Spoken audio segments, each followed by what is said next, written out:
Hello friends, आप सबका एक बार फिर से टेक्निकल ज्ञान के एक और नए फ्रेश वीडियो में आप सबका स्वागत है। आज हम इंट्रोडक्शन ऑफ कंप्यूटर के बारे में बात करेंगे और पूरी जानकारी इसी वीडियो में कवर करने की कोशिश करेंगे। तो चलिए शुरू करते हैं। सबसे पहले हम आपको बता दें कि यह जानकारी परीक्षा को मद्देनजर रखते हुए बनाई जा रही है ताकि आप छोटी से छोटी चीज़ को भी आसानी से जान सकें, क्योंकि अक्सर बहुविकल्पीय प्रश्न में वो सवाल पूछे जाते हैं जो बहुत ही कॉमन होते हैं और हम उन्हें इग्नोर कर देते हैं। तो ऐसी जानकारी जानने के लिए ज़रूरी होता है कि हम किसी भी टॉपिक को डिटेल में पढ़ें। उसी के अंतर्गत आज हम आपको कंप्यूटर एक परिचय यानी इंट्रोडक्शन ऑफ कंप्यूटर आपको हम पढ़ाएंगे और इसके बारे में आपको बताएंगे। ये जानकारी परीक्षा मंथन किताब से ली गई है, तो अगर आप चाहें तो परीक्षा मंथन की किताब खरीद सकते हैं या फिर उसे ऑनलाइन खरीदने के लिए आप डिस्क्रिप्शन बॉक्स में लिंक को फॉलो करके आप आसानी से खरीद सकते हैं। सबसे पहले हम बात करते हैं कंप्यूटर क्या है।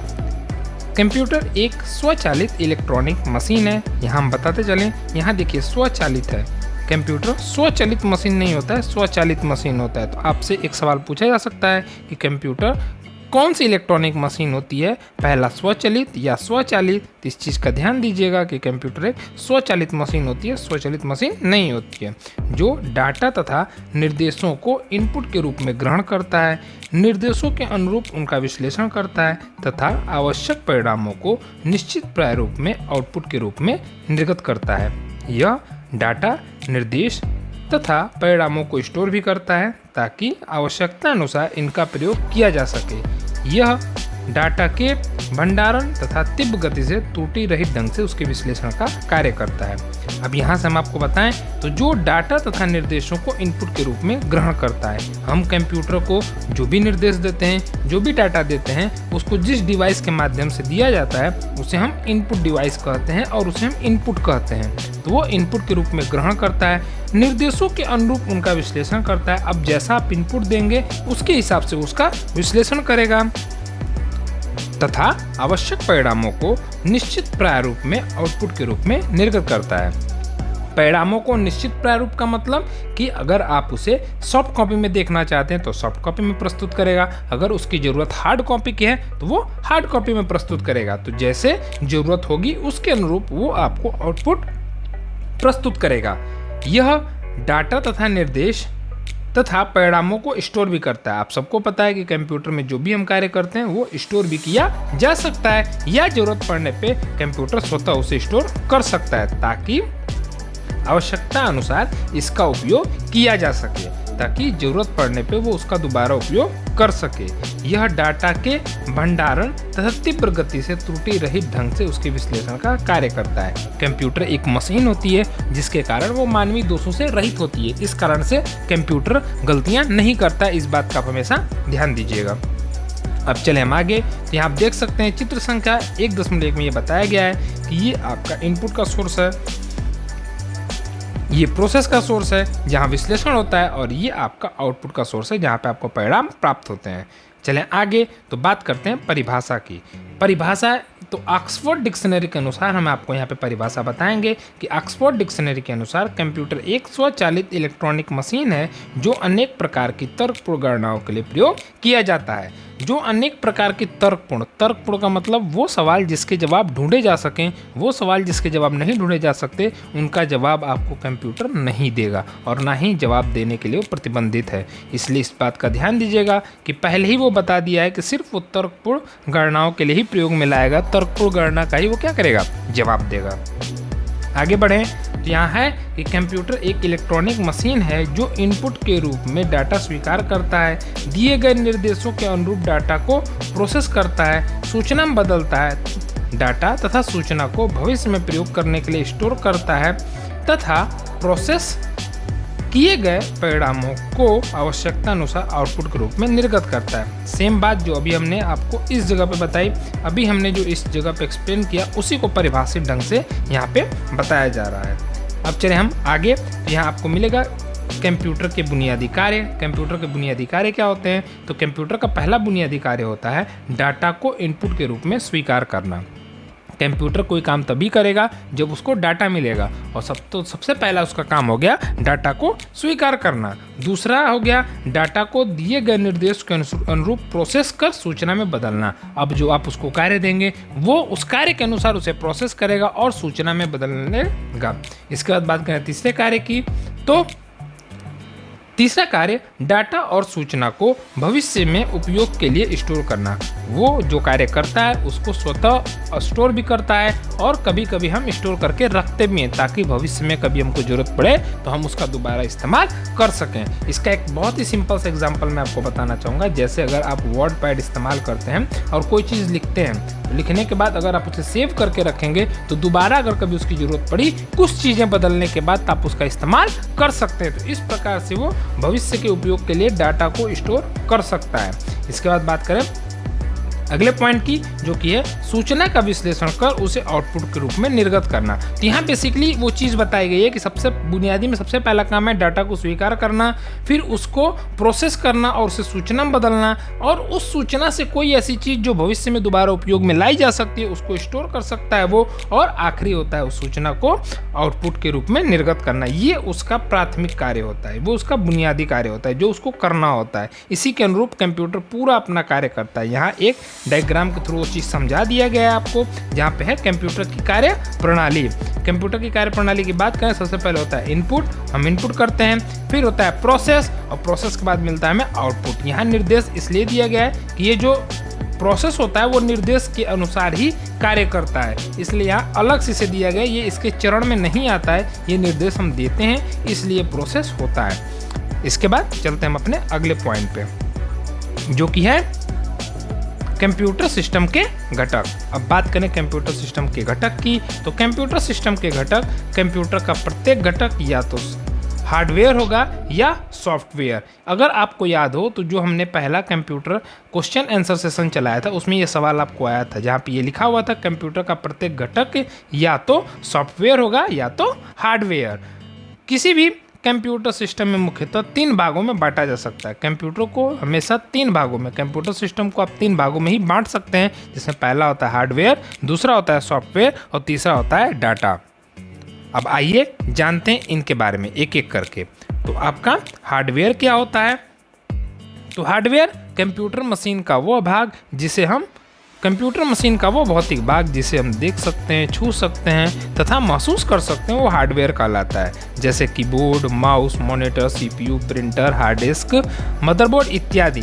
ये सारे डिवाइसों को हम देख भी सकते हैं, छू भी सकते हैं और महसूस भी कर सकते हैं। तो ये आपका हार्डवेयर कहलाएगा। इसके बाद बात करें दूसरे टॉपिक की, जो कि है सॉफ्टवेयर। तो सॉफ्टवेयर आपका जो होता है वो होता है अनुदेशों और प्रोग्रामों का वह समूह जो कंप्यूटर को बतलाता है कि उसे क्या और कैसे करना है, सॉफ्टवेयर कहलाता है। अभी आपने जाना कि हार्डवेयर वो इस भाग होता है जिसको हम देख सकते हैं, छू सकते हैं तथा महसूस कर सकते हैं। यहाँ पे सॉफ्टवेयर को बताया जा रहा है कि अनुदेशों और प्रोग्रामों का वह समूह जो कंप्यूटर को बतलाता है कि उसे क्या और कैसे करना है, वो सारा आपका सॉफ्टवेयर कहलाएगा। या इस तरीके से भी आप बता सकते हैं कि कंप्यूटर मशीन का वह भाग जिसे हम सिर्फ देख सकते हैं, छू और महसूस नहीं कर सकते, वो आपका क्या कहलाएगा? सॉफ्टवेयर कहलाएगा। अब बात करें हम आगे, तो यहाँ आपको मिलेगा कंप्यूटर का हार्डवेयर सॉफ्टवेयर के अनुदेशों के अनुसार ही काम करता है। आपके कंप्यूटर का हार्डवेयर कितना हो अच्छा हो, कितना हो बेहतर हो, लेकिन जब तक सॉफ्टवेयर नहीं है तब तक वो कार्य नहीं करेगा और वो सॉफ्टवेयर के अनुदेशों पर ही कार्य करेगा। एक ही हार्डवेयर अलग अलग सॉफ्टवेयर के दिशा निर्देश के आधार पर अलग अलग कार्य कर सकता है। इस बात का ध्यान दीजिएगा, ये बहुत ही इंपॉर्टेंट पॉइंट है। एक बार पुनः मैं आपको ये बताना चाहूँगा कि एक ही हार्डवेयर अलग अलग सॉफ्टवेयर दिशा निर्देश के आधार पर अलग अलग कार्य कर सकता है। ये जरूरी नहीं है कि अगर आपका हार्डवेयर किसी कार्य को अगर 1 मिनट में करता है तो जरूरी नहीं है कि वो दूसरे काम को भी 1 मिनट में करेगा। इसको एकदम आसान भाषा में अगर मैं एग्जांपल के तौर पर समझाना चाहूँ तो जितने लोगों के पास स्मार्टफोन होगा, आपने देखा होगा कि कभी भी जब आप अपने फ़ोन से कोई मीडिया फाइल ट्रांसफ़र करते हैं तो वो सेम मेमोरी कार्ड में सेम मोबाइल फ़ोन से तेज गति से जाता है, अच्छी स्पीड से जाता है। लेकिन अगर कोई आप प्रोग्राम अगर ट्रांसफ़र करते हैं तो सेम मोबाइल में सेम मेमोरी कार्ड में वो धीरे जाता है। तो यहाँ आप यह नहीं कह सकते कि वो क्यों नहीं एक बराबर गति से जा रहा है। तो यहाँ डिपेंड करता है कि हम किस चीज़ को ट्रांसफ़र कर रहे हैं, किस तरीके से ट्रांसफ़र कर रहे हैं और उस जगह पे सॉफ्टवेयर के क्या कार्य हैं। तो सॉफ्टवेयर उस अनुसार हार्डवेयर का इस्तेमाल करता है। तो आप कभी ये एक्सक्यूज़ नहीं दे सकते कि हार्डवेयर जो है वो समान गति से हर वक्त सेम जगह पे कार्य करेगा। वो अपने कार्य के अनुसार अपनी गति को बदल भी सकता है। इसके बाद सॉफ्टवेयर को हम छू नहीं सकते और ना ही भौतिक रूप में देख सकते, अभी हमने आपको बताया। इस प्रकार हार्डवेयर यदि कंप्यूटर का शरीर है तो सॉफ्टवेयर उसकी आत्मा। यहाँ तुलना कर दी गई है कि अगर एक मानव शरीर से हम कंप्यूटर की तुलना करें तो मानव शरीर अगर कंप्यूटर का हार्डवेयर है तो उसकी आत्मा क्या कहलाएगी? सॉफ्टवेयर कहलाएगी, क्योंकि बिना सॉफ्टवेयर के आपके कंप्यूटर हार्डवेयर का कोई अस्तित्व नहीं है। इसके बाद हम बात करें आगे, तो अगली पॉइंट आती है वो है आपका डाटा। डाटा किसे कहते हैं? तो डाटा कच्चे तथ्यों और सूचनाओं का अव्यवस्थित संकलन है जिससे कोई सार्थक निष्कर्ष नहीं निकाला जा सकता। ये भी आपके ध्यान रखने योग्य बात है। अगर आपके पास डाटा है इसका मतलब ये नहीं कि आप किसी परिणाम पे पहुंच सकते हैं तब तक जब तक उसका सूचना न बनाया जा सके। तो यहाँ स्पष्ट बताया है कि डाटा कच्चे तथ्यों यानी रॉ फैक्ट और सूचनाओं का अव्यवस्थित संकलन है। यानी जो सूचना आपको प्राप्त होती है वो उससे पहले का जो भाग होता है, जो कार्य होता है, जो आपके पास तथ्य होते हैं उसको हम डाटा कहते हैं, जो व्यवस्थित क्रम में नहीं होते हैं। और जब तक वो व्यवस्थित क्रम में नहीं होंगे तब तक हम उसका कोई सार्थक निष्कर्ष नहीं निकाल सकते। इसके बाद चलते हैं हम अपने अगले पॉइंट पे, जो कि है डाटा को दो प्रकार से विभाजित किया जा सकता है। पहला होगा आपका संख्यात्मक डाटा और दूसरा होगा आपका चिन्हात्मक डाटा। अब ये क्या होते हैं, आइए इनके बारे में हम जानते हैं। सबसे पहले बात करते हैं हम संख्यात्मक डाटा की। तो यह अंकों से बना डाटा है जिसमें 0, 1, 2 से लेकर 9 तक के अंकों का प्रयोग किया जाता है। इस तरह डाटा पे हम अंकगणितीय क्रियाएं भी कर सकते हैं, जैसे विद्यार्थियों का प्राप्तांक और कर्मचारियों का वेतन। पहले दोनों बता लेते हैं फिर अंतर समझाएंगे, आपको एक बार में समझ में आ जाएगा। इसके बाद दूसरा होता है चिन्हात्मक डाटा। इसमें अक्षरों, अंकों तथा चिन्हों का प्रयोग किया जाता है। इसमें अंकगणितीय क्रियाएं नहीं की जा सकती पर इसकी तुलना की जा सकती है, जैसे कर्मचारियों का पता। अब ध्यान से देखिए, यहाँ संख्यात्मक डाटा की बात कर रहा है जहाँ पे हम 0 से लेकर 9 तक के अंकों का प्रयोग करते हैं और इसमें हम अंकगणितीय क्रियाएं भी कर सकते हैं। संख्यात्मक डाटा में हम 0 से लेके 9 तक के अंकों का प्रयोग भी करते हैं और अंकगणितीय क्रियाएं कर सकते हैं। तो ये आपके जो हैं वो संख्यात्मक डाटा कहलाएंगे। जैसे विद्यार्थियों का प्राप्तांक, आपने रिजल्ट देखा है, रिजल्ट में अंकों का प्रयोग होता है और लास्ट में अंकों को जोड़ा जाता है ताकि एक फाइनल अंक प्राप्त किया जा सके। तो ऐसे जो डाटा होंगे ये सारे आपके क्या कहलाएंगे? संख्यात्मक डाटा कहलाएंगे। अब बात करें चिन्हात्मक डाटा की, तो चिन्हात्मक डाटा में भी हम अंकों का प्रयोग करते हैं लेकिन उसमें अंकगणितीय क्रियाएं नहीं कर सकते। अंकों का प्रयोग कैसे करते हैं? तो जैसे यहाँ एग्जाम्पल बताया, कर्मचारियों का पता। आप कभी भी अपना एड्रेस लिखते हैं तो उस एड्रेस में आप पिन कोड और मकान संख्या जैसी चीज़ों का जिक्र करते हैं, विवरण देते हैं जो कि एक अंक होता है, लेकिन हम उसमें गणनाएं नहीं कर सकते, किसी प्रकार का उसमें गणना नहीं किया जाता है। तो ऐसे डाटा जो होते हैं वो आपके चिन्हात्मक डाटा कहलाते हैं। साथ ही साथ उसमें अंकों का प्रयोग तो होता है, साथ ही साथ उसमें चिन्हों का भी प्रयोग होता है और अक्षरों का भी प्रयोग होता है। जैसे आपने अक्सर एड्रेस में देखा होगा, बहुत ही अच्छा एग्जाम्पल है कि एड्रेस जब भी आप लिखते हो इसमें अंकों का भी प्रयोग करते हो, शब्दों का भी प्रयोग करते हो, एड्रेस बताने के लिए चिन्हों का भी प्रयोग करते हो जैसे कॉमा लगाते हो और बाकी चीज़ें, और अंक का भी प्रयोग होता है लेकिन उसमें अंकगणितीय क्रिया नहीं की जा सकती। तो ये होता है आपका चिन्हात्मक डाटा। चलते हैं हम आगे, जो कि है सूचना। अब बात करें सूचना किसे कहते हैं, तो सूचना डाटा का उपयोगिता के आधार पर किए गए विश्लेषण और संकलन के बाद प्राप्त तथ्यों को सूचना कहते हैं। जब भी हम सूचना प्राप्त करते हैं तो वो हमेशा डाटा से ही प्राप्त करते हैं। तो डाटा का उपयोगिता के आधार पर किए गए विश्लेषण, आपके पास जो डाटा है उसकी ज़रूरत किस प्रकार से है। अभी हमने आपको बताया कि अगर आपके पास डाटा है तो सबसे पहली चीज़, डाटा जरूरी नहीं कि क्रमबद्ध तरीके से हो, और क्रमबद्ध तरीके से नहीं है तो आप कोई निष्कर्ष नहीं निकाल सकते। तो यहाँ बताया गया है कि डाटा का उपयोगिता के आधार पे हो सकता है कि कोई डाटा आपको सबसे आखिरी में मिला हो लेकिन उसकी ज़रूरत सबसे पहले हो, जो पहले मिला हो उसकी ज़रूरत बीच में हो, और जो बीच में मिला हो उसकी ज़रूरत आखिरी में हो। तो आपका ये डाटा जो है ज़रूरी नहीं है जैसे मिले आप उसी तरीके से उसका इस्तेमाल करेंगे। उसका उपयोगिता के आधार पर जब आप इस्तेमाल करेंगे तब जा करके आप उसे सूचना में बदल सकते हैं। अब आगे है, इस प्रकार के डाटा अव्यवस्थित तथ्य हैं जबकि सूचना एक व्यवस्थित डाटा है। जो आपके पास अव्यवस्थित क्रम में सूचना होती है जिसे हम कह सकते हैं अव्यवस्थित सूचना, उसको हम डाटा कहेंगे। लेकिन सूचना जो होता है वो व्यवस्थित डाटा होता है। व्यवस्थित डाटा को हम सूचना के नाम से भी क्या कर सकते हैं, रिप्रेजेंट कर सकते हैं। तो ध्यान दीजिएगा, सवाल ये पूछा जा सकता है कि व्यवस्थित डाटा को और किस नाम से जाना जा सकता है, तो इन्फॉर्मेशन या सूचना के नाम से भी जाना जा सकता है। अब बात करें अगले हेडिंग की, जो कि है सूचना प्राप्ति। सूचना प्राप्ति किसे कहते हैं, तो आवश्यकता अनुसार सूचना को पुनः प्राप्त करने की विधि सूचना प्राप्ति कहलाती है। जब कोई सूचना हमारे पास उपस्थित होती है और उस सूचना में से कुछ एक भाग जिसकी हमें आवश्यकता होती है उसको पुनः प्राप्त करने की विधि, जिस तरीके से हम उसे दोबारा प्राप्त करेंगे वो हमारा क्या कहलाएगा, सूचना प्राप्ति कहलाएगा। तो ये जानकारी हमने अभी आपको बताई, एक बार पुनः बता देते हैं। ये सारी जानकारी हम परीक्षा मंथन बुक से हम प्राप्त किए हुए हैं, जो कि एक बहुत अच्छी बुक है जिसमें चीज़ों को आसान भाषा में समझाया गया है। तो आप अगर चाहें तो इसे दुकान पर से खरीद सकते हैं, और अगर आपको ये दुकान पर अवेलेबल नहीं है तो आप ऑनलाइन फ्लिपकार्ट और अमेजॉन जैसे साइट से भी जाके परचेज कर सकते हैं, जिसकी लिंक आपको डिस्क्रिप्शन बॉक्स में दे दी जाएगी। अब चलते हैं हम अगले पेज पे, जो कि है यहाँ पे एक फैक्ट दिया है कि आप जानते हैं, इसके बारे में भी आपको हम बता देते हैं कि कंप्यूटर शब्द की उत्पत्ति ग्रीक भाषा के कंप्यूट शब्द से हुई है। एक सवाल आपको यहाँ अच्छा मिल गया, वो ये कि कंप्यूटर शब्द जो है वो ग्रीक भाषा के कंप्यूट शब्द से बना है। कंप्यूट शब्द जो एक ग्रीक भाषा था उस शब्द से मिलकर आपका कंप्यूटर बना है, जिसका अर्थ गणना करना होता है। एक बार पुनः आपको बता दें, कंप्यूटर शब्द की उत्पत्ति ग्रीक भाषा के कंप्यूट शब्द से हुई है, जिसका अर्थ गणना करना। इसे हिंदी में हम संगणक कहते हैं। अब चलते हैं आगे, बात करते हैं अपने अगले पॉइंट की, जो कि है डाटा प्रोसेसिंग। अब डाटा प्रोसेसिंग क्या होता है, तो डाटा का उपयोगिता के आधार पे किया गया विश्लेषण डाटा प्रोसेसिंग कहलाता है। डाटा का उपयोगिता के आधार पे, यहाँ पे बस डाटा प्रोसेसिंग पूछ रहा है। अभी आपको मैंने डाटा भी बताया किसे कहते हैं, सूचना भी बताया। यहाँ आप पूछ रहा है बट डाटा प्रोसेसिंग हम किसे कहेंगे, तो डाटा का उपयोगिता के आधार पे किया जाने वाला विश्लेषण जो होगा वो क्या कहलाएगा, डाटा प्रोसेसिंग कहलाएगा।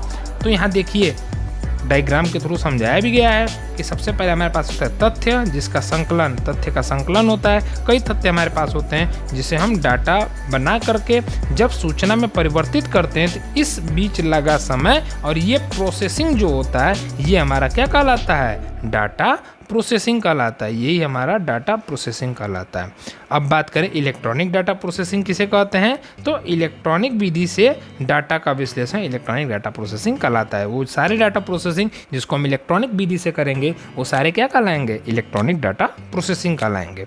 अब चलते हैं हम आगे अपने अगली हेडिंग पे, जो कि है अनुदेश। अनुदेश किसे कहते हैं, तो अनुदेश कंप्यूटर को कार्य के लिए दिए गए आदेशों को अनुदेश कहते हैं। कंप्यूटर को सर्वप्रथम जो आदेश देते हैं कार्य करने के लिए उसे हम अनुदेश कहते हैं। इस बात को आप ध्यान दीजिएगा। कंप्यूटर को कार्य करने के लिए दिए गए आदेशों को हम क्या कहेंगे, अनुदेश कहेंगे। अगर आपसे कोई पूछे कि कंप्यूटर में अनुदेश क्या होता है, तो हम जब कंप्यूटर को कोई आदेश देते हैं तो हमारा क्या कहलाता है, अनुदेश कहलाता है। अब बात आती है प्रोग्राम किसे कहते हैं, तो प्रोग्राम कंप्यूटर को दिए जाने वाले अनुदेशों के समूह को हम प्रोग्राम कहते हैं। कंप्यूटर में जब हम एक कंप्यूटर को कोई एक आदेश देते हैं और उस आदेशों का जब कई समूह मिलता है तो हमारा क्या कहलाता है, प्रोग्राम कहलाता है। और आखिरी में होता है सॉफ्टवेयर। सॉफ्टवेयर किसे कहते हैं, तो प्रोग्रामों के समुच्चय को जो कंप्यूटर के विभिन्न क्रियाओं की सफलता के क्रियान्वयन का उत्तरदायी होता है वो क्या कहलाता है, सॉफ्टवेयर कहलाता है। एक बार पुनः इसे हम क्रमबद्ध तरीके से आपको समझाएं तो ये होगा आपका अनुदेश। जब कंप्यूटर को आप कोई आदेश देते हैं, इसको अगर हम एक रूप में एक प्रोग्राम के तहत समझाना चाहें, जैसे अगर आप किसी स्कूल में देखें एक प्रोग्राम होता है तो यहाँ प्रोग्राम में सभी लोग एक छोटा छोटा प्रोग्राम लेते हैं, सभी लोगों को एक छोटा छोटा काम दिया जाता है। या मैं इस तरीके से समझाऊँ कि आपने देखा है कि विद्यालय में जब नाटक होता है तो नाटक में अलग अलग पात्र होते हैं अलग अलग पात्र को अपना अपना कार्य करना होता है। सबको एक छोटा छोटा आदेश, एक छोटा छोटा कार्य दिया गया होता है। वो कंप्यूटर के भाषा में अनुदेश कहलाएंगे। क्यों? क्योंकि अलग अलग उन्हें हमने क्या किया है, कार्य दिया है। उन्हीं अनुदेशों का जब समूह, जब वही अनुदेश अपने अपने पार्ट को, वही बच्चे जो नाटक में भाग लिए रहते हैं, जब अपने अपने पार्ट को व्यवस्थित और क्रमबद्ध तरीके से प्रस्तुत करते हैं तो हम कहते हैं हमने एक नाटकीय प्रोग्राम देखा। वो हमारा क्या कहलाता है, प्रोग्राम। क्यों? क्योंकि वही छोटे छोटे अनुदेशों के जो समूह होते हैं वो हमारे क्या कहलाते हैं, प्रोग्राम कहलाते हैं। जब वो क्रमबद्ध तरीके से अपने अनुदेशों का पालन करते हुए अपने कार्य को संपन्न करते हैं तो हमारे नज़र में क्या होता है, प्रोग्राम कहलाता है। तो ये सबसे आसान तरीका हमारे हिसाब से इस चीज़ को डिफाइन करने के लिए, और उन्हीं प्रोग्रामों के समुच्चय जो कंप्यूटर के विभिन्न कार्यों को सफल क्रियान्वयन के लिए उत्तरदायी होते हैं, सॉफ्टवेयर कहलाते हैं। यहाँ समुच्चय शब्द इसलिए बनाया गया है या बताया गया है क्योंकि यहाँ प्रोग्रामों का समूह, प्रोग्रामों के समूह का मतलब ये नहीं कि आप अलग अलग प्रोग्रामों के लिए इकट्ठा कर दें और कहें कि ये हमारा सॉफ्टवेयर बन सकता है। अगर आप प्रोग्राम बनाने, अगर आप प्रोग्रामर हैं, अगर आपने एक सॉफ्टवेयर देखा है तो हर सॉफ्टवेयर में, हर प्रोग्राम के पीछे जो अनुदेशों का समूह होता है वो उसी फील्ड से रिलेटेड होता है। और अगर प्रोग्रामों का समूह मिलकर सॉफ्टवेयर बनाता है तो प्रोग्रामों का समूह उसी फील्ड से ही होगा। इसके बाद ही जा कर के आपका एक सॉफ्टवेयर बन सकता है। तो यहाँ प्रोग्रामों के समुच्चय का मतलब कि जो आपके प्रोग्रामों का समूह जो होगा, प्रोग्रामों का जो समूह होगा वो एक ही डिपार्टमेंट से ही होना चाहिए। ये नहीं कि आप अलग अलग प्रोग्रामों के समूह को इकट्ठा करके कह सकते हैं कि हम सॉफ्टवेयर बना सकते हैं, ऐसा संभव नहीं होगा। अब बात करते हैं हम अगले पॉइंट की, जो कि है कंप्यूटर की विशेषताएं। अब ये चीज़ बताने से पहले एक और छोटी जानकारी हम आपके साथ शेयर कर दें। यहाँ पे एक चीज़ हमेशा ध्यान दीजिएगा कि अगर कंप्यूटर की तुलना की गई है तो हमेशा वो मानव से की गई है, क्योंकि कंप्यूटर ने मानव को ही रिप्लेस किया है और उससे बेहतर कार्य किया है। तो यहाँ पे जो हम बात करेंगे, जितनी सारी बातें, जैसे वो कंप्यूटर की विशेषताएं और आगे जितनी सारी चीज़ें हम सीखेंगे, उसमें तुलनात्मक दृष्टि से अगर आप सीखेंगे तो बहुत आसानी से सीख पाएंगे। अदरवाइज़ अगर आप सिर्फ याद करेंगे तो थोड़ी कठिनाई होगी इसे जानने में। अगर आप इसे तुलनात्मक नज़रिए से देखेंगे, समझने की कोशिश करेंगे, किताबी बातों से हट करके, किताब से सिर्फ कॉन्सेप्ट समझिए और अपने हिसाब से उसे एक्सप्लेन करिए, आप बहुत आसानी से समझ सकते हैं। तो आज हम अभी बात कर रहे हैं कंप्यूटर की विशेषताओं के बारे में। अब हम यहाँ पे तुलना करेंगे कंप्यूटर की विशेषता। अगर हम तुलना करें कि एक मानव और एक कंप्यूटर अगर होता, तो अगर बात करें दोनों की गति की, तो यहाँ देखिए, यहाँ बताया गया है कंप्यूटर 1 सेकंड में लाखों गणनाएं कर सकता है। किसी मनुष्य द्वारा पूरे साल में किए जाने वाले कार्य को कंप्यूटर कुछ ही सेकंड में कर सकता है। यहाँ देखिए, इतनी ही बात से स्पष्ट हो गया कि यहाँ ये स्पष्ट बताना चाह रहा है कि कंप्यूटर 1 सेकंड में लाखों गणनाएं कर सकता है। और यहाँ ये तुलना कर रहा है कि किसी मनुष्य द्वारा पूरे साल में किए गए कार्य को कंप्यूटर कुछ सेकंड में कर सकता है।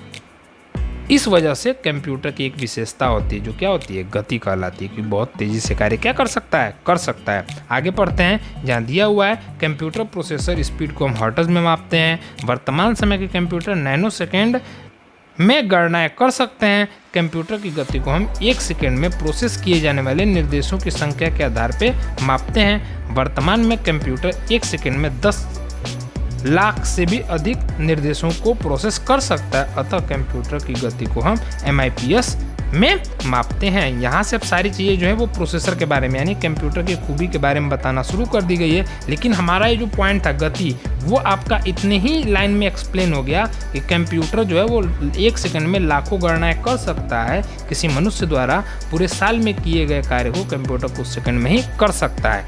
इस वजह से हम इसे कहते हैं, इसकी विशेषता में आता है कि कंप्यूटर जो है वो उसकी गति जो होती है बहुत ही फास्ट होती है। किसकी तुलना में, मानव की तुलना में। इसके बाद ये जो सारी बातें हैं वो यहाँ पे बताई गई है कि कंप्यूटर जो गणनाएं कर रहा है उसके लिए जिस प्रोसेसर का इस्तेमाल होता है उसकी स्पीड क्या होती है, वो किस पे आधारित होता है, और उसे हम कैसे ज्ञात करेंगे कितना वो कार्य कितनी तेज़ी से कर रहा है। अदरवाइज बात सिर्फ हम विशेषता में गति की करें तो वो यही 3 लाइन में आपका कंप्लीट हो जाएगा। इसके बाद चलते हैं अगली हेडिंग पे, जो कि है स्वचालित। हमने परिभाषा बताया, तभी आपसे कहा कंप्यूटर स्वचालित मशीन होता है। क्यों? अब देखिए यहाँ पे अच्छे से आप समझ लीजिए। यहाँ दिया है कंप्यूटर एक स्वचालित मशीन है जिसमें गणना के दौरान मानवीय हस्तक्षेप की संभावना नगण्य होती है। हालांकि कंप्यूटर को कार्य और निर्देश देने के लिए मनुष्य की आवश्यकता पड़ती है या मनुष्य द्वारा ही दिए जाते हैं, पर एक बार आदेश दिए जाने के बाद वो बिना रुके कार्य कर सकता है। अब एक एक लाइन में आप इसे समझिए कि कंप्यूटर को स्वचालित क्यों कहा गया है, क्योंकि जब वो कार्य करता है, गणना करता है, तो उसमें मानवीय हस्तक्षेप की संभावना नगण्य का मतलब होता है लगभग ना के बराबर होती है। हालांकि ये बता रहा है कि कंप्यूटर के कार्य को निर्देश देने के लिए मानव की आवश्यकता पड़ती है। हम मानव के द्वारा ही कंप्यूटर को निर्देश दे सकते हैं, लेकिन जब एक बार हम उसे आदेश दे देंगे तो वो बिना रुके कार्य कर सकता है। इसी वजह से हम इसे एक स्वचालित डिवाइस कहते हैं, जो कि कंप्यूटर की एक विशेषता है। इसके बाद हम चलते हैं अपने अगले पॉइंट पे, जो कि है त्रुटि रहित कार्य। अब त्रुटि रहित कार्य क्या है, तो इसके बारे में जानें कि कंप्यूटर की गणनाएं लगभग त्रुटि रहित होती हैं।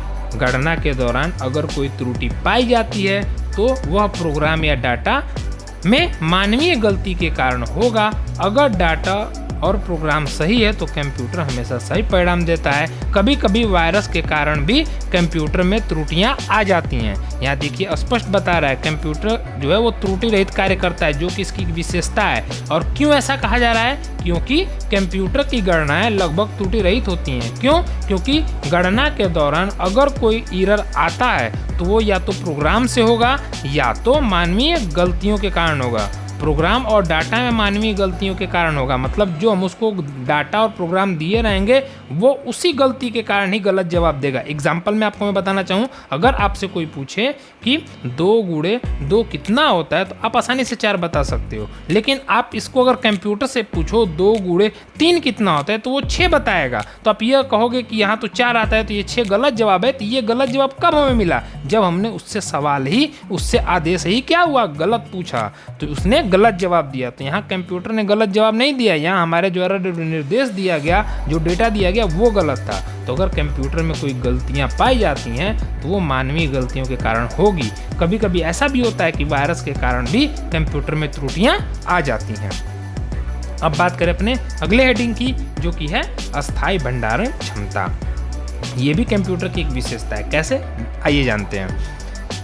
कंप्यूटर में प्रयुक्त मेमोरी को डाटा, सूचना और निर्देशों के अस्थायी भंडारण के लिए प्रयोग किया जाता है। यहाँ देखिए बता रहा है कि कंप्यूटर में जो प्रयुक्त मेमोरी होती है वो डाटा, सूचना और निर्देशों को अस्थायी भंडारण के प्रयोग में किया जाता है। चूंकि यह सूचनाएं इलेक्ट्रॉनिक तरीके से संग्रहित हो जाती हैं, अतः सूचना का समाप्त या नष्ट होना लगभग नष्ट की संभावना कम होती है। यहाँ ये बता रहा है कि कंप्यूटर में जो हम मेमोरी का इस्तेमाल करते हैं, कंप्यूटर में जिस मेमोरी का हम इस्तेमाल करते हैं वो आपका सूचना और निर्देश को अस्थायी भंडारण के लिए प्रयोग में लाया जाता है। क्योंकि सूचना जो है वो इलेक्ट्रॉनिक रूप से संग्रहित होती है, इसलिए उसके नष्ट होने की संभावना क्या होती है, बहुत ही कम होती है। इसलिए हम कहते हैं कि कंप्यूटर में अस्थायी भंडारण क्षमता पाई जाती है, जो कि उसकी क्या है, विशेषता है। अब बात करें अपने अगले हेडिंग की, जो कि है विशाल भंडारण क्षमता। विशाल भंडारण क्षमता क्या होता है, इसके बारे में बात करें तो कंप्यूटर के बाह्य यानी एक्सटर्नल तथा आंतरिक यानी इंटरनल संग्रहण माध्यमों जैसे कि hard disk, floppy disk, magnetic tape, CD-ROM में असीमित डाटा और सूचनाओं का संग्रहण किया जा सकता है। कंप्यूटर में सूचनाएं कम स्थान घेरती हैं, अतः इसकी भंडारण क्षमता विशाल और असीमित होती है। यहाँ मैं देखिए आसान भाषा में अगर एक्सप्लेन करूँ इसको, तो यहाँ ये बता रहा है कि कंप्यूटर में जो हम इंटरनल और एक्सटर्नल मेमोरी का इस्तेमाल करते हैं, जैसे उदाहरण के तौर पर hard disk, floppy disk, magnetic tape और CD-ROM, इसमें असीमित डाटा और सूचनाओं को रखा जा सकता है। यहाँ असीमित की बात इसलिए की जा रही है क्योंकि इसमें जो डाटा रखे जाते हैं वो इलेक्ट्रॉनिक रूप से रखे जाते हैं, जिसकी वजह से उनकी साइज बहुत ही छोटी होती है और उस साइज के अनुसार हम कंप्यूटर में बहुत ज़्यादा डाटा रख सकते हैं, जो लगभग हमारे लिए असीमित होगा। इसलिए यहाँ असीमित शब्द का इस्तेमाल किया जा रहा है। अन्यथा उसमें भी एक सीमित होती है कि जब उसमें स्थान भर जाएगा तो वो फिर किसी डेटा को एक्सेप्ट नहीं करेगा, लेकिन यहाँ असीमित शब्द का इस्तेमाल इसलिए किया गया है क्योंकि हम उसमें इतना ज़्यादा डेटा रख सकते हैं जो लगभग हमारे लिए क्या होगा, असीमित ही होगा। और वो यहाँ देखिए दिया भी है कि सूचनाएं कम स्थान घेरती हैं, इसलिए इसकी भंडारण क्षमता विशाल और असीमित कही जाती है। तो कंप्यूटर में ज़्यादा से ज़्यादा चीज़ों को रखना ये भी इसकी क्या है, एक विशेषता है। इसके बाद बात करें अपने अगले पॉइंट की, जो कि है भंडारित सूचना को तीव्र गति से प्राप्त करना। ये कंप्यूटर की विशेषता कैसे है, तो आइए जानते हैं। तो यहाँ ये बताया जा रहा है कंप्यूटर प्रयोग द्वारा कुछ ही सेकंड में भंडारित सूचना को आवश्यक, एक बार पुनः बताते हैं इसको एक बार। भंडारित सूचना को तीव्र गति से प्राप्त करना, कंप्यूटर प्रयोग द्वारा कुछ ही सेकंड में भंडारित सूचना में से आवश्यक सूचना प्राप्त किया जा सकता है।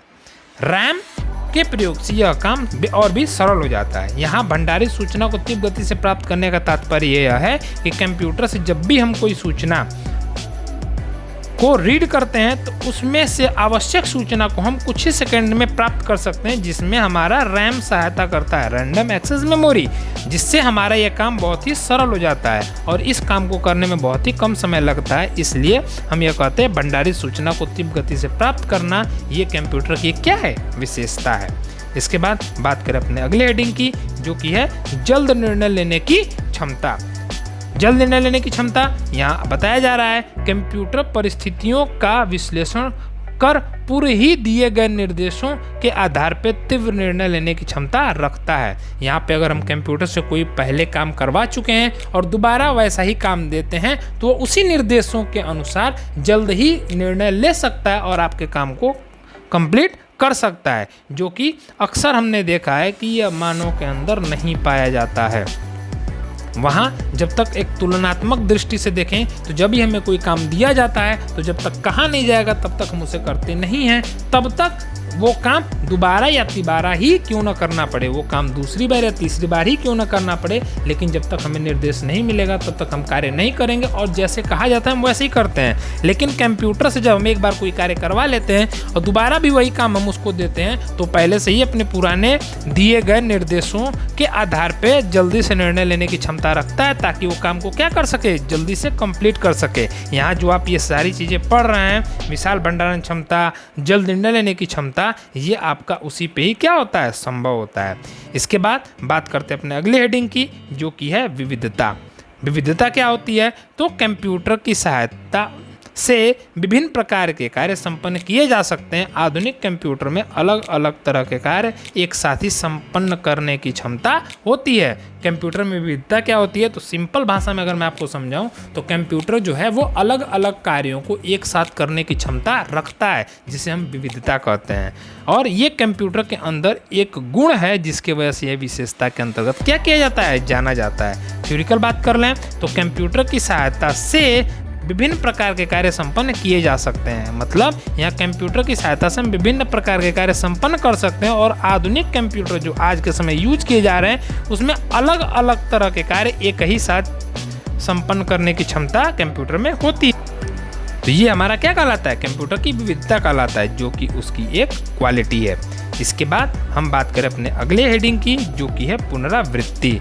पुनरावृत्ति क्या होता है, तो कंप्यूटर को आदेश देकर एक ही तरह के कार्य बार बार समान विश्वसनीयता और तीव्रता से कराए जा सकते हैं। यानी कंप्यूटर को आदेश देकर के हम एक ही कार्य को, एक ही तरह के कार्य या एक ही कार्य को बार बार समान विश्वसनीयता से और तीव्रता से कराए जा सकते हैं। यहाँ विश्वसनीयता की बात इसलिए की गई क्योंकि अक्सर जब हमें एक ही काम को बार बार करना होता है तब भी हमसे गलतियाँ हो जाती हैं। अगर हम तुलनात्मक नज़रिए से देखें तो मानव को अगर एक ही कार्य बार बार दिया जाए तब भी एक समय ऐसा आता है जब संभावना ऐसी बन जाती है कि उससे गलतियां हो सकती हैं, लेकिन कंप्यूटर के अंदर ये चीज़ें नहीं होती हैं। वो एक ही कार्य को बार बार समान विश्वसनीयता और तीव्रता से कर सकता है, इसलिए हम क्या कहते हैं, उसके अंदर पुनरावृत्ति पाई जाती है और ये पुनरावृत्ति उसकी विशेषता कहलाती है। इसके बाद बात करें अपने अगले हेडिंग की, जो कि स्फूर्ति। स्फूर्ति क्या होती है, तो कंप्यूटर एक मशीन होने के कारण मानवीय दोषों से रहित है। इसे थकान तथा बोरियत महसूस नहीं होती है और हर बार समान क्षमता से कार्य कर सकता है। स्फूर्ति क्या होती है, तो कंप्यूटर मानवीय दोषों से रहित है। मानवीय दोषों का मतलब हमारे अंदर एक सबसे बड़ा दोष होता है कि जब भी हम किसी कार्य को करते हैं तो उसमें हम अपने इंटरेस्ट की बात करते हैं, क्या हम उस कार्य को कर सकते हैं, हमें अच्छा लगता है वो कार्य जल्दी होगा, हमें अच्छा नहीं लगता है इसलिए वो कार्य करने में समय लगेगा। जबकि कंप्यूटर के अंदर ये सारी चीज़ें नहीं होती हैं, क्योंकि वो एक मशीन होती है और उसमें मानवीय दोष ये नहीं पाए जाते हैं, इसलिए वो थकान और बोरियत जैसी चीज़ें अपने अंदर नहीं रखता है और वो बार बार समान क्षमता से कार्य कर सकता है। इसलिए ये स्फूर्ति जो है वो कंप्यूटर की विशेषता कहलाती है। इसके बाद बात करें हम अगले हेडिंग की, जो कि है गोपनीयता। अब गोपनीयता क्या होती है, तो गोपनीयता पासवर्ड के द्वारा कंप्यूटर में के कार्य को गोपनीय बनाए रखा जा सकता है। पासवर्ड के प्रयोग से कंप्यूटर में रखे डाटा और कार्यक्रमों को पासवर्ड जानने वाला व्यक्ति ही खोल सकता है या बदल सकता है। तो ये हमारा क्या कहलाता है, गोपनीयता कहलाता है। देखिए गोपनीयता दो तरीके से होती है। पहली चीज़, हम किसी चीज़ को जब हटाते हैं तो हटा देते हैं। हटाने का मतलब ये कि हम ऐसे हटा देंगे कि वो वहाँ होगा ही नहीं, तो आप जाहिर सी बात उसे प्राप्त नहीं कर सकते। और दूसरी चीज़ होती है कि हमें पता होता है कि वो चीज़ वहाँ रखी हुई है, लेकिन हम उसे बिना पासवर्ड के ओपन नहीं कर सकते। तो यहाँ इस तरह की बात की जा रही है कि गोपनीयता का मतलब कि कंप्यूटर पासवर्ड से किसी भी फाइल या डॉक्यूमेंट को प्रोटेक्टेड कर सकता है और उसे वही व्यक्ति खोल सकता है जिसे जो पासवर्ड जानता है, या पासवर्ड वही बदल सकता है जो उस पासवर्ड को बनाया है। इसके बाद बात करें अपने अगली हेडिंग की, जो कि है कार्य की एक रूपता। कार्य की एक रूपता क्या होती है, तो बार बार तथा लगातार एक ही कार्य को करने के बावजूद कंप्यूटर की कार्य की गुणवत्ता पे कोई प्रभाव नहीं पड़ता है। इसलिए कार्य में हमेशा एक रूपता होती है और ये उसकी एक विशेषता कहलाती है। इसके बाद बात करें हम अगली जानकारी की, जो कि है विश्वसनीयता। कंप्यूटर प्रोसेस के पश्चात सही और भरोसेमंद परिणाम देता है तथा गलती की संभावना नगण्य होती है। ऐसा क्यों यहाँ लिखा हुआ विश्वसनीयता, क्योंकि अभी आपने आगे पढ़ा कि उसके अंदर बोरियत तथा थकान महसूस नहीं होता है और वो विविधता और स्फूर्ति में भी अव्वल होता है, जिसकी वजह से उससे गलतियाँ नहीं हो सकती और हम विश्वसनीयता के साथ अपने परिणाम को प्राप्त कर सकते हैं। इसलिए ये विश्वसनीयता उसकी एक विशेषता कहलाती है। और इसका आखिरी हेडिंग है, जो कि कागज़ के प्रयोग में कमी। कंप्यूटर का सही प्रयोग से कागज़ की खपत कम की जा सकती है, जिससे पर्यावरण संरक्षण में भी मदद मिलती है। तो यहाँ कंप्यूटर के प्रयोग से कागज़ के प्रयोग में कमी आई है और उस कमी की वजह से पर्यावरण संरक्षण किया जा सकता है। इसलिए यह भी एक क्या कहलाएगा, आपका कंप्यूटर का विशेषता कहलाएगा।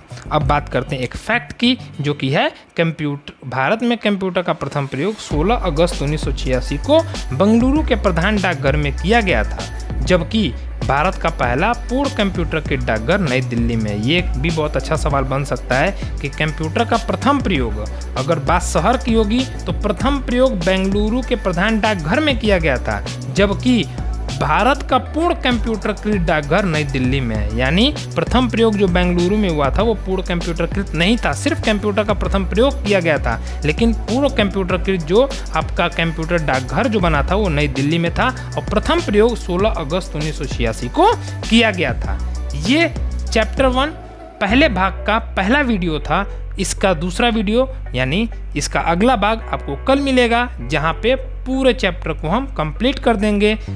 ये वीडियो लंबी ना हो, इसलिए आज ही इस वीडियो को इसी जगह पे हम ख़त्म करते हैं, ताकि अगले क्लास में हम फ्रेशनेस के साथ बाकी सारी चीज़ों को हम समझ सकें। उम्मीद है ये जानकारी आपको समझ में आई होगी। अगर इस वीडियो को शॉर्ट फॉर्म में अगर आप देखना चाहते हैं तो इसी चैनल के प्लेलिस्ट कंप्यूटर टॉक में जाकर के आप देख सकते हैं। ये उसकी पूरी डिटेल वीडियो है, जिसका भाग 1 है, भाग 2 कल आएगा। उम्मीद करते हैं ये जानकारी आपको समझ में आई। कैसा लगा हमें ज़रूर बताइएगा। मिलेंगे हम अगले वीडियो में, यानी कंप्यूटर एक परिचय के भाग 2 में कल। तब तक के लिए आप सभी का बहुत बहुत धन्यवाद। घर पे रहें, सुरक्षित रहें।